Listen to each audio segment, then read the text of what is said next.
There's a pasta dish so controversial that Italians will tell you it doesn't exist in their country. Here's every pasta dish explained. Carbonara. The most famous Italian pasta on earth was invented by American soldiers. That sounds like a joke.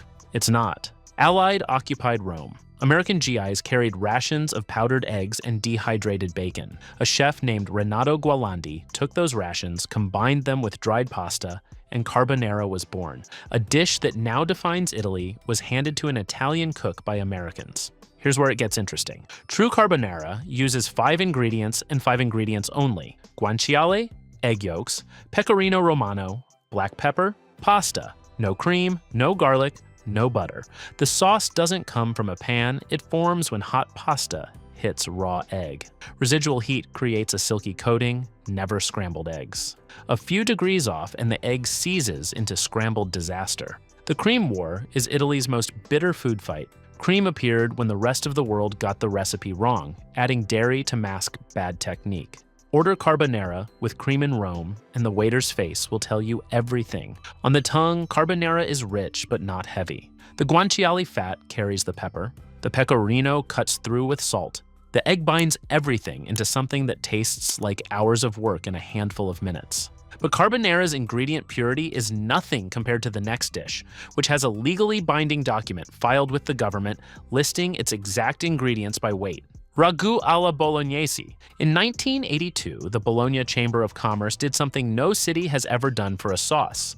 They deposited an official recipe with the government. Real ragu alla bolognese is legally defined, and here is the part that matters. Almost nobody outside Bologna has ever actually eaten it. What the world calls bolognese, a garlic-heavy tomato sauce dumped on spaghetti, Italians do not recognize.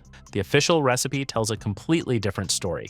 Coarsely ground beef, pancetta, onion, carrot, celery, tomato paste, white wine, and milk. No garlic, no oregano, no basil.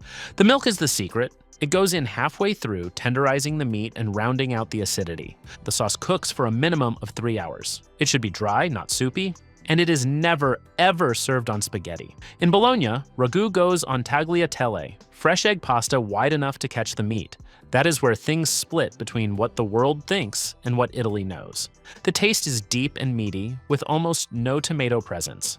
The milk evaporates completely during cooking, but it leaves behind a richness you cannot identify. On tagliatelle, pasta and sauce become one thing. But if bolognese is the most legally complicated pasta in Italy, the next dish is its opposite in every way. 3 ingredients, 2,000 years old, and it has humbled more professional chefs than any recipe in Rome. Cacio e pepe, 3 ingredients, pecorino romano, black pepper, pasta. It looks simple, but it isn't. This dish is 2,000 years old, and it has broken more chefs than any recipe in Rome. Roman shepherds carried these 3 ingredients into the hills because they lasted for months.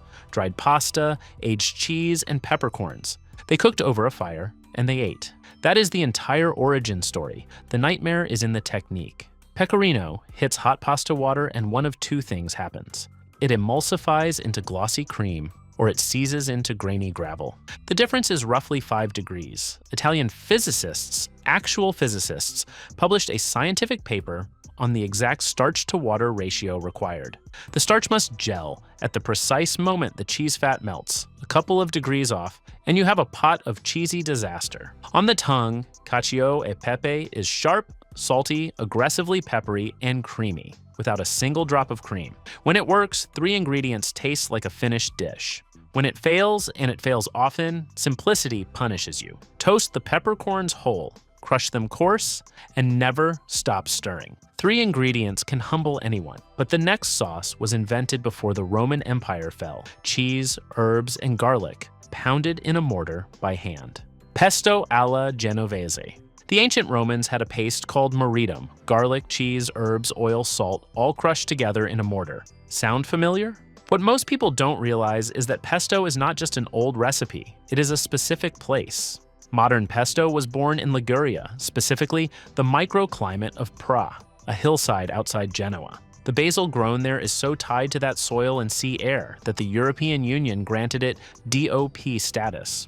Use the wrong basil, and by law it is not pesto alla Genovese. The ingredients: Genovese basil, pine nuts, garlic, Parmigiano Reggiano, pecorino, extra virgin olive oil, and salt, all crushed by hand in a mortar, never in a blender.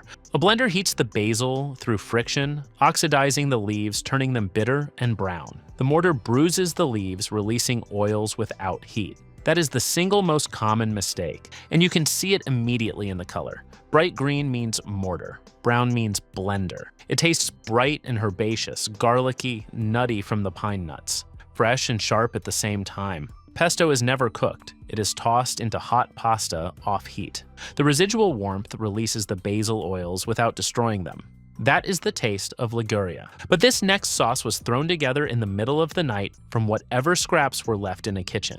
And it got one of the most scandalous names in Italian cooking, puttanesca. The name means prostitute's pasta. 3 competing origin stories, and all of them are scandalous. Origin story 1. Neapolitan sex workers made it between clients because it was fast and it was cheap. Origin story 2, the strong smell of garlic, anchovies, and capers lured customers in from the street. The pasta itself was advertising. Origin story 3, and this is the one most historians point to, takes place on the island of Ischia in the 1950s, late at night. A group of hungry customers, a chef named Sandro Petti, with almost nothing left in the kitchen, 4 tomatoes, 2 olives, some capers. The customers told him to just throw whatever garbage together. He did. It was so good he put it on the menu. Here's where it gets interesting. The ingredients are all pantry staples: tomatoes, olives, capers, anchovies, garlic, chili, and olive oil. Nothing fresh is required, but that's the entire point. It tastes briny, salty, fiery, and deeply savory. The anchovies melt into the oil and disappear entirely, leaving behind an umami depth that tastes nothing like fish. Puttanesca was born from having nothing. The next dish was born from the same empty pantry, but this time, the cook was furious. Penne arrabbiata. Arrabbiata means angry, and this pasta lives up to its name. Roman-born and brutally simple. Garlic sliced thin, chili flakes, and a lot of them. Olive oil, tomatoes, parsley, pecorino. That's it. The sauce comes together in the time it takes to boil penne. But here is the common mistake. The garlic burns fast. The window between golden and bitter is maybe 15 seconds. When you do it right, the oil carries a nutty, sweet garlic backbone underneath aggressive chili heat. When you do it wrong, the whole dish tastes acrid. There is no fixing burnt garlic. You must start over. What most people don't realize is that arrabbiata was never meant to be mild. Restaurants outside Italy tame it down, less chili, sometimes cream, sometimes cheese piled on top. In Rome, arrabbiata is supposed to make you sweat. The heat builds as you eat, and by the last bite, your mouth is on fire. That is the point. The name is not metaphorical. On the tongue, it's sharp and clean, tomato sweetness up front, then the chili lands, then the pecorino cuts through with salt. No cream, no cushion. Roman food does not apologize. The angriest pasta in Rome came from chili and rage. The next dish came from a husband trying to get his pregnant wife to eat anything at all: fettuccine alfredo. In 1908, Roman restaurateur Alfredo di Lelio had a problem. His wife Inez was pregnant and so nauseous she could not keep food down. He made the simplest, richest thing he could imagine: fresh fettuccine tossed with butter and parmesan, emulsified with pasta water. She was able to eat it. Then he decided to put it on the menu. The dish might have stayed in Rome forever, but here's where things change. In 1927, Douglas Fairbanks and Mary Pickford, the biggest movie stars on Earth at the time, ate it on their honeymoon. They brought the idea back to America, where it was immediately loaded with cream, chicken, and garlic. Today, fettuccine alfredo does not exist on Italian menus. In Italy, it is called fettuccine al burro, pasta with butter, and nobody orders it. That is where things split. The dish Italy forgot, America turned into a billion-dollar industry. 3 ingredients: fresh fettuccine, butter, and Parmigiano Reggiano. It tastes like pure richness: nutty parmesan, sweet butter, silky pasta. No cream, no chicken. Alfredo is a dish Italy forgot and America ruined. The next dish is so old that the ancient Greeks were eating a version of it before Rome was even a republic: lasagna. Before Rome was an empire, ancient Greeks had a flat dough called laganon, sheets cut into strips. The Romans adopted it, named it lasanum, and eventually someone in Naples decided to stack it. The modern layered lasagna was not born in Bologna, it was born in Naples. A 14th century Neapolitan cookbook contains the first layered recipe. But here is what most people don't realize. Today, there are two completely different dishes sharing one name. Lasagna bolognese, green spinach pasta, ragu, bechamel, parmesan. It is silky and restrained. Lasagna, napolitana, ricotta, fried meatballs, hard-boiled eggs, sausage, mozzarella. It is a festival of textures. Both are correct. Neither is the other. The taste depends on which border you stand on. In the north, elegance. In the south, abundance. Rest the lasagna 10 minutes before cutting. If you cut it immediately, it slides apart. That is a dish split in two by geography. The next dish united an entire country because the town that invented it was wiped off the map. Amatriciana. On August 24, 2016, an earthquake struck the mountain town of Amatrice. Nearly 300 people died. The town was reduced to rubble. And then something happened that had never happened before for a pasta dish. In the weeks that followed, restaurants across Italy put Amatriciana on their menus, pledging a portion of every single plate to reconstruction. A pasta dish raised millions of euros to rebuild the town that invented it. Food became a lifeline. When tomatoes arrived from the Americas, Amatriciana was born. The ingredients: bucatini, guanciale, San Marzano tomatoes, pecorino romano, white wine, and chili. But here is the war. No onion, no garlic. The people of Amatrice say garlic is heresy. Romans, who adopted the dish as their own, put garlic in everything and often add it anyway. A single ingredient divides a country. It tastes of rich pork fat, bright tomato, sharp pecorino, chili heat. The guanciale must render until crisp but never burnt. Its fat is the entire flavor base. Everything builds from that first step. Amatriciana is a mountain dish that rebuilt a town. The next pasta was named after an opera. Pasta alla Norma, the only pasta dish in the world named after a piece of music. Catania, Sicily, 19th century. The playwright Nino Martolio ate a plate of pasta with fried eggplant, tomato sauce, and salted ricotta. He set down his fork and reportedly said, "This is a Norma," meaning it was a masterpiece equal to Vincenzo Bellini's opera Norma. The name stuck. Nobody names a pasta after music unless it genuinely moves them. The ingredients: short pasta, fried eggplant, tomato sauce, ricotta salata, basil. But here's where most people get it wrong. Ricotta salata is not the soft, fresh ricotta you spread on toast. It is pressed, salted, and aged until it crumbles into dry, salty shards. It does not melt. Using fresh ricotta turns the dish into a wet, sweet mess. The eggplant must be fried separately, never stewed in the sauce. Fried eggplant absorbs oil and becomes almost meaty in texture. Stew it, and it turns to sponge. It tastes smoky from fried eggplant, sweet from tomato, salty from the crumbled cheese. Sicily on a plate. That is Norma. The next dish is the Italian coastline in a single bite, and it has split families for over 100 years. Spaghetti alla vongole. The first recorded recipe dates to 1839. Ippolito Cavalcanti, a duke, published vermicelli all'olio con vongole in his Neapolitan cookbook. It had no tomatoes. And that absence, that single missing ingredient, is the fight that has lasted nearly 2 centuries. Tomato or no tomato. Purists say tomatoes mask the delicacy of fresh clams and should never touch the pan. Neapolitan traditionalists use Pienolo cherry tomatoes grown on the slopes of Mount Vesuvius. 2 versions exist side by side, and neither side will ever concede. These are the ingredients: spaghetti, fresh clams, garlic, olive oil, white wine, parsley, and chili. Tomatoes are the optional battlefield. The clam liquor released during cooking is the secret. It becomes the sauce. And one rule that is not negotiable: never add cheese to seafood pasta. It tastes like the sea, briny and clean, garlic and chili riding underneath the clam sweetness. The best version tastes like you are eating it 10 feet from the water. Finish the pasta in the pan with the clam liquid. If the sauce is watery, you pulled it too early.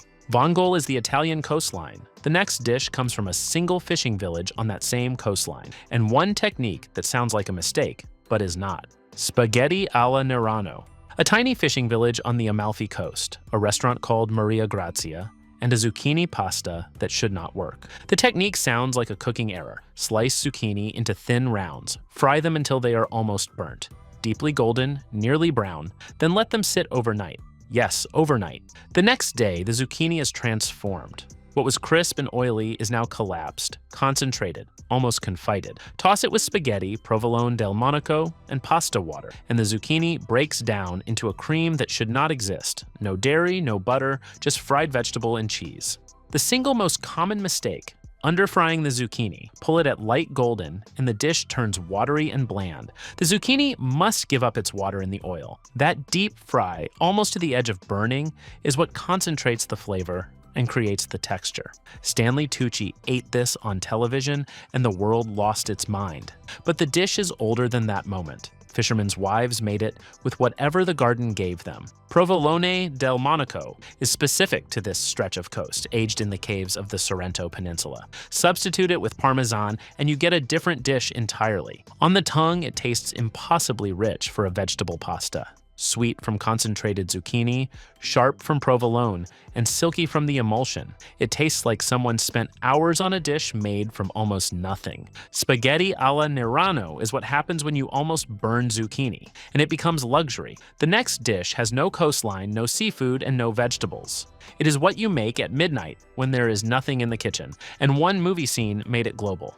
Aglio e olio, the ultimate poverty dish. When the cupboard is empty, this is what you eat: garlic, olive oil, chili, and pasta. In Naples, it is called midnight pasta, the thing you make when you come home late and there is nothing else. For centuries, this was the meal of the Neapolitan poor, invisible to the outside world.